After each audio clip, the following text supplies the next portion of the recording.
आदिवासी गरबे तो आपने बहुत देखे होंगे, लेकिन आदिवासी गरबे का आनंद ही कुछ और होता है।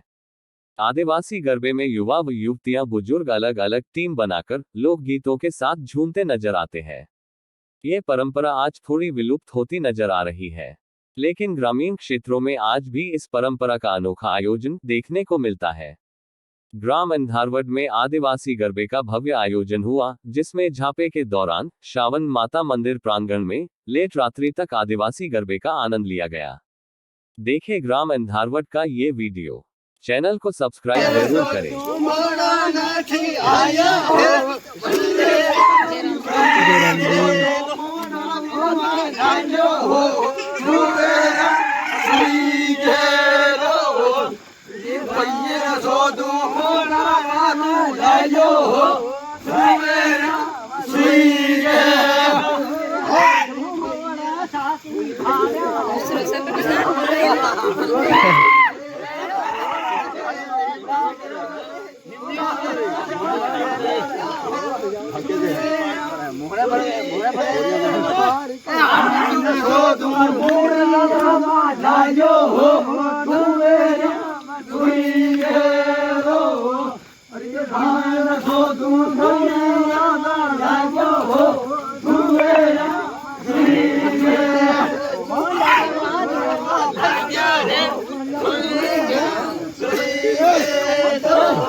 मजा नहीं